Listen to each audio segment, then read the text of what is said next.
Bonjour à tous, ce tuto va vous permettre de corriger le cas du Riddle qui se déroulait sur 4 heures. Et donc je vais reprendre des notions de base afin de vous aider dans la compréhension du corrigé. Donc la première facture à comptabiliser était un transport de fonds de livraison de billets. Et on voyait que le règlement allait intervenir le 30-12, or la facture est du 6-12.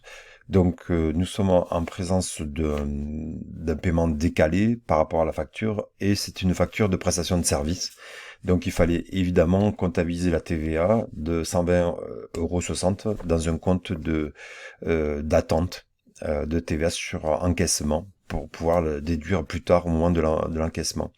Alors, il y avait une faiblesse dans le sujet puisque les comptes de TVA, les libellés n'avaient pas été donnés, mais on attendait ou le 4458 ou un autre compte d'attente de TVA déductible qui est le 44564. C'est ce que dans le corrigé on va retrouver. La deuxième facture, c'était de la consommation de bouteilles de butane pour le rayon boucherie, et donc c'était à destination de l'entreprise. Et bien là, il faut comptabiliser ces fournitures non stockées, dans le sens où on ne fait pas des fiches de stock pour les bouteilles de butane dans ce type de magasin. Et donc comptabiliser l'achat de ces bouteilles en 606 et pas 602.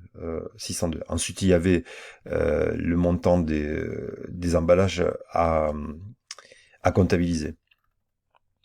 Ensuite, la facture suivante, c'était matériel industriel de levage. Donc là, c'est extrêmement classique. Le chiffre, la valeur totale de la facture est très élevée. Donc nous sommes en présence d'une immobilisation.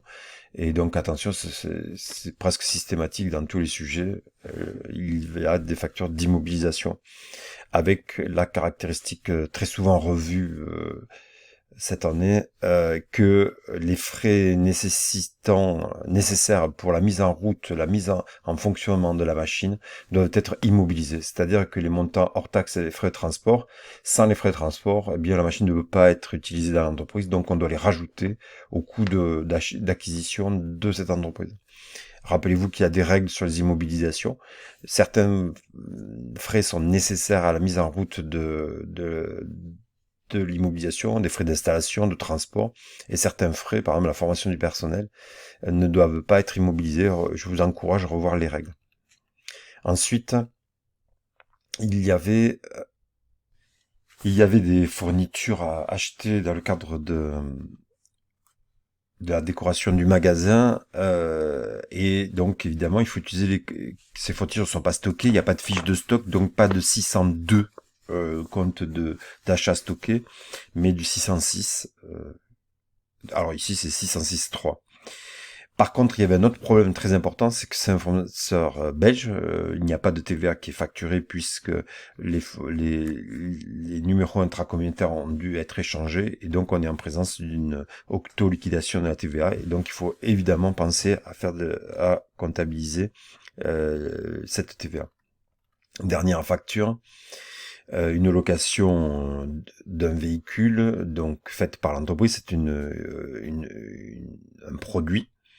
Bon, on utilise le 607, 607 ou TVA, ou alors, pardon, excusez-moi, 706 ou 708, autres produits d'activité annexes. Et la TVA est acquittée sur les débits, c'est une location, prestation de service. On aurait pu avoir une TVA sur les encaissements, or elle est acquittée sur les débits, donc c'est une TVA collectée de type classique. Voilà, je vous montre maintenant la correction. Attention, libellé d'écriture, toujours numéro de facture, numéro nom du tiers, et éventuellement les échéances ou le mode de paiement. Toujours à l'examen, le journal des achats, date, colonne comptes généraux et colonne tiers. Alors du fait de la faiblesse du sujet, vous n'avez pas forcément utilisé ces données-là, mais je n'en ai pas évidemment tenu compte. Je me suis adapté. Donc ici, première facture, eh bien, un compte d'attente, c'est 44 564 ou 44 58, compte d'attente TVA sur encaissement. Ensuite, la facture de gaz,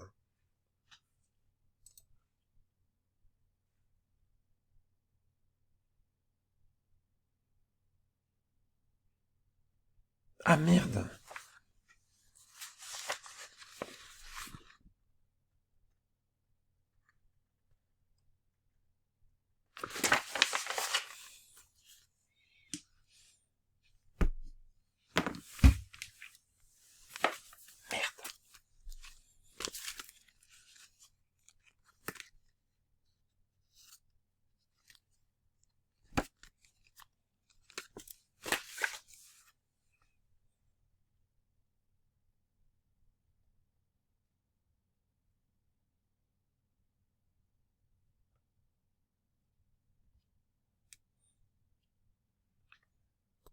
Pas de difficulté particulière et attention au sens de la facture avec les emballages.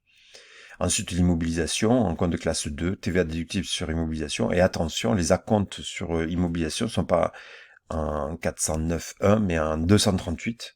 Et le compte de tiers, c'est 404. Ensuite, on avait un achat non stocké avec sa facture. Et comme l'achat se faisait à l'étranger, en Europe, eh bien, il fallait noter une TVA déductible et une TVA sur un TVA intracommunautaire à 44,52. Puis ensuite, le club de tennis, la location. Voilà, ensuite par rapport à la gestion sociale, il n'y avait pas de difficulté particulière, toutes les données étaient fournies. Vous aviez à faire le calcul des heures sup. Attention à la présentation, vous devez obligatoirement, certains ont mis simplement un chiffre, c'est une erreur stratégique, puisque si le chiffre est faux, le correcteur ne peut pas mettre de points, mais vous devez donc justifier, comme on a appris en classe et comme c'est fait devant vous. Donc la semaine 48 devait être prise en compte, puisqu'elle s'achevait sur le mois en question, et voilà, donc au total ça faisait 25 heures sup qui s'additionnaient aux 201 heures déjà effectuées, et ça faisait donc un décompte de 226 heures. Ensuite, il y avait de la lecture de sujets qui vous permettait de collecter des informations, et même si le contingent annuel d'heures de 220 heures s'applique, c'est le contingent de 220 heures légal, et bien là il y avait un avenant qui vous spécifiait que le contingent d'heures supplémentaires dans cette entreprise était 180 heures.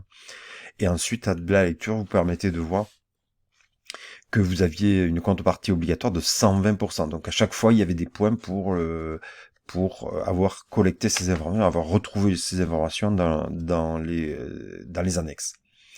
Voilà, donc ici on dépassait les 180 heures de 46 heures, et ces 46 heures donnaient non pas 100% du temps de repos, mais 120%, ça faisait 55-20. Ensuite, il fallait contrôler les informations du bulletin, et je vous ai souvent rappelé qu'il faut tout justifier. Donc première justification, les 104 heures de la durée hebdomadaire du salaire de base, ben c'est 52 semaines fois 12 divisé par 52, on multiplie par 52 semaines, on divise par 12 mois, et ça faisait 104 heures. Puis ensuite, on doit même faire ce petit calcul, salaire de base, divisé par la durée de travail, 104 heures, et donc ça faisait bien 12 euros, pas de souci.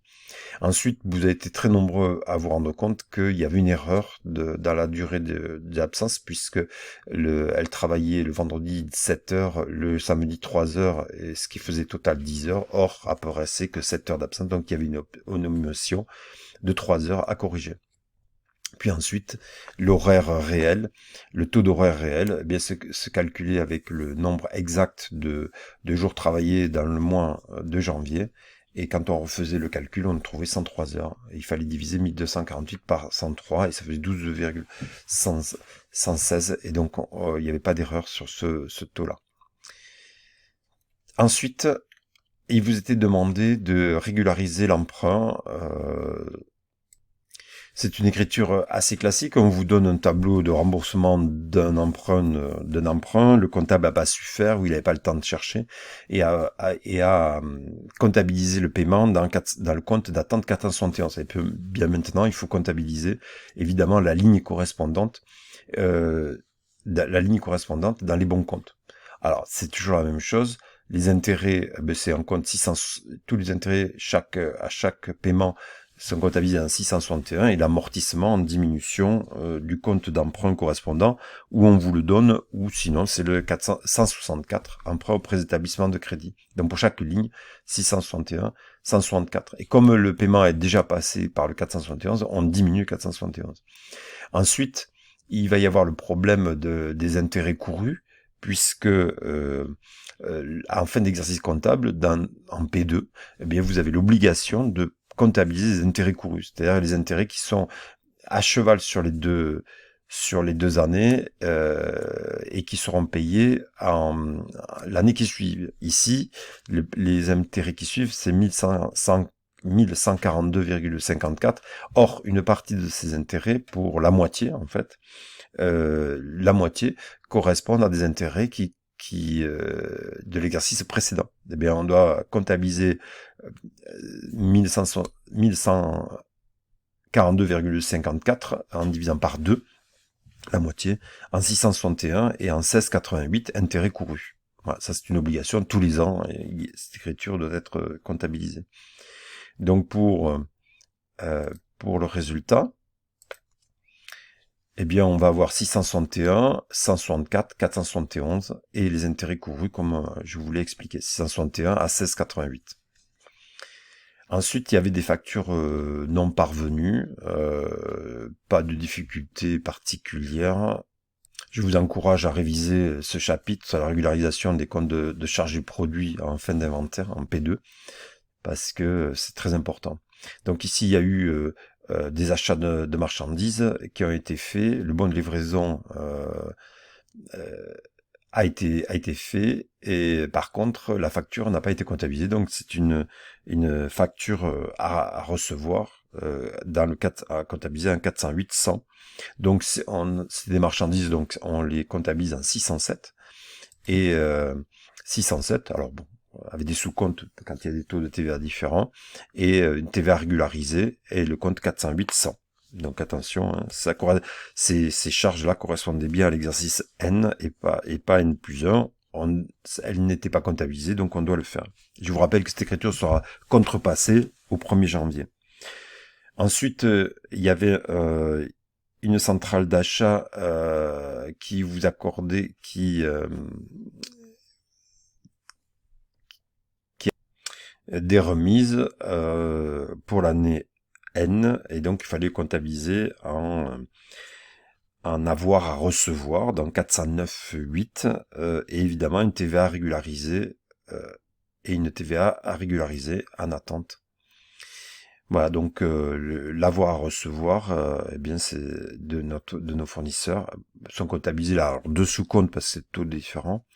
Donc moi j'ai accepté le regroupement et surtout une 44,58 et 409,8. Donc c'est une écriture classique. Ensuite, il y avait une facture TFU qui est une charge à payer EDF, énergie. La consommation EDF qui est payée a posteriori, donc le 15 janvier, puisque la facture est du 15 janvier. Une partie correspond à l'exercice N, donc on doit comptabiliser cette partie-là en sur l'exercice N, et c'est donc effectivement une consommation 606 44,58 et une facture à recevoir. La deuxième était une ristourne annuelle, un peu comme tout à l'heure, et on devait, elle était fournie, ristourne chiffre d'affaires, donc là il n'y avait pas de calcul à faire particulier, elle était de 300, avec la TVA à régulariser, et facture avoir à recevoir. Puis après, il y avait une assurance qui est payée a priori en début de période assurée. Donc il y avait une partie 7 mois qui correspondait à l'exercice N plus 1, donc il fallait sortir 7 mois de 2280 € du compte 616 assurance. Voilà. Bon, pour les clients douteux, ça faisait c'est quelque chose d'assez classique. Donc ici, on avait Aurel qui avait reçu un paiement. Donc ça, c'est déjà été comptabilisé en compte 471. Donc il faut le réaffecter. Et puis l'Hardy, avec qui a une perte de 80% dans la créance. Et après, on vous donnait dans le cas de la liquidation Aurel. Donc Aurel, eh bien, a payé une partie, pas tout. Il en reste une partie qui doit falloir passer en perte sur créancier recouvrable. Et comme une dépréciation avait été comptabilisée l'année passée, il va falloir reprendre la dépréciation. Pour l'Hardy, il faut élever le risque de créance à 80% du montant hors taxe. Et quand on analyse ces types de dossiers, bien il faut voir si combien il nous reste à payer, enfin combien il nous doit. Donc ici c'est 9432 et on va trouver le hors taxe, on l'a déjà, et on élève à 80% la créance. Ensuite il y avait le client Patresse qui doit 1620 €, voilà, et voilà, qui doit être passé en client douteux et 80% doit être comptabilisé en créance. Donc Aurel 10 600, donc 645, TVA collectée et 416 Aurel. Bon là il y a une petite erreur, c'est pas sûr. Et ensuite on reprend la dépréciation Aurel. L'Hardy, ben, on doit faire 80% de la créance, moins celle qui existait, donc on ajuste la dépréciation en 4900 de 3144. Puis après, Patresse qui passe de créance classique à créance douteuse, et après on doit faire la dépréciation. Voilà. Ensuite, il était demandé de justifier la réintégration la réintégration fiscale d'un véhicule de tourisme avec un prorata temporis sur la durée d'utilisation sur l'année.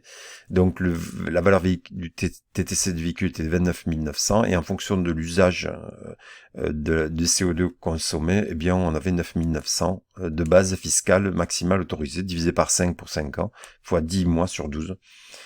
Et on devait donc avoir une réintégration de 3333,33. Ensuite, le mécénat au profit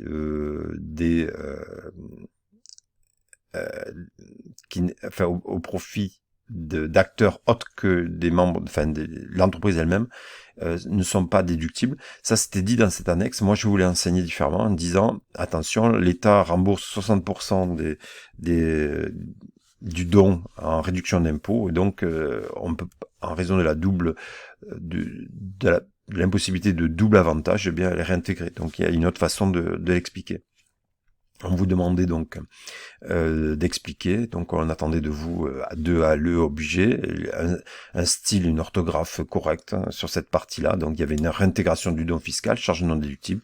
Et en contrepartie, il fallait étudier l'impact de ça. Et donc, on devait faire le calcul du plafond. Est-ce qu'on dépassait le plafond de 5 pour 1000 du chiffre d'affaires? Donc ça doit être fait. Même si c'est pas explicite, quand on vous dit d'analyser, qu'on vous donne des données, ben, il faut les tester. Comparaison avec le plafond, ben le plafond de 5 pour 1000 du chiffre d'affaires dépassait les dons versés, et donc on était bien dans la limite maximale, et à ce titre-là, l'entreprise recevait 60% du montant du don. Conséquences chiffrées sur l'impôt, ça je l'ai pas compté parce que vous manquiez d'informations, donc pas de souci. Puis ensuite, j'avais repris le cas bêta bio en cas de cours pour que vous fassiez un point sur vos connaissances sur déduction et réintégration. TVTS, c'est jamais déductible, c'est à réintégrer. Les jetons de présence, 5% des salaires les mieux rémunérés ici pour une entreprise de cette taille, c'est les 5 meilleurs salaires. Le total, c'était donc, il fallait faire la moyenne par salaire, fois 8 administrateurs. Et ça nous donne ça, le montant qui est fiscalement déductible. C'est-à-dire qu'en fait, le montant fiscalement déductible, c'est 23 200. Le montant qui avait été payé de jetons de présence, c'est 23 000. Donc, il n'y a rien à faire. On ne dépasse pas la limite maximale. Puis ensuite, il y avait session de titre de participation Celario. Donc là, il fallait calculer la plus-value. C'est une déduction, elle est non imposable, sauf une quote-part de 12% à réintégrer. Puis les dividendes de la société Camargue et RI, là c'est des titres même, qui n'ont rien de spécial, ils bénéficient pas, c'est pas des titres de participation, c'est des titres de classiques. Ben là il y a rien à faire, c'est un produit courant de l'exercice. Puis ensuite le dividende de la société Celario, donc le titre de participation, est bien bénéficié au régime société mère et filiale non imposable, sauf une quote-part de 5%. Voilà. J'espère que ce tuto aura pu vous aider à réviser ce cas. Merci.